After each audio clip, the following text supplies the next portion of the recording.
Paano ba magkaroon ng 1,000 subscribers sa YouTube? So, in this video, i-share ko sa iyo yung tatlong tips na nakatulong sa akin kung paano ako naka 1,000 subscriber at na-monetize yung channel ko. Patapusin mo yung video na to kasi meron akong i-share sa huli kung paano ka kumita ng 2,000 pesos per week sa paglalaro lang. At the best part, libre lang ito. So kung bago ka sa video na to, huwag mo kalimutan i-click yung subscribe button at saka i-ring na rin yung bell notification para ma-notify ka every time na meron kaming bagong video. Now, paano ba magkaroon ng 1,000 subscribers sa YouTube ng mabilis? Okay?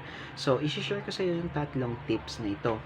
First is dapat gumawa ka ng engaging content o mag-create ka ng engaging content.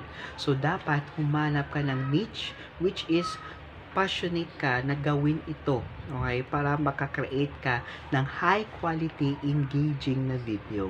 So, dito, consistent is the key, okay? So, dapat regular ka talaga nag-a-upload. Second, i-optimize mo siya sa SEO. So, dapat maglagay ka ng relevant keywords sa title mo, description, at saka sa tags mo na every time mag-search yung tao is yung video mo yung makikita nila. And third, dapat i-promote mo yung channel mo. So, dapat naintindihan mo na okay lang talaga na i-share mo yung video mo sa other social media platform.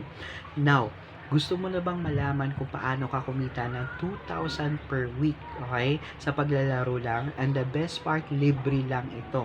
So, paano yung first na dapat mong gawin is i-click mo yung link sa description box below.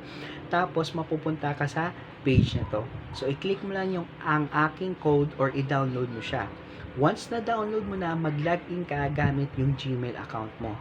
Once naka-login ka, laruin mo siya. Okay? Pag-aralan mo. Kasi once na pag-aralan mo, hindi lang 2,000 per week. So, dito, okay, sa race challenge, pwede ka dito kumita ng 6,000 every 3 days. And sa taas ng race challenge, pwede ka dyan kumita ng 11,000. So, kung excited ka na, i-click mo lang yung link sa description box below para makaregister ka for free. So, it's me again, Anthony James Yusa, signing out.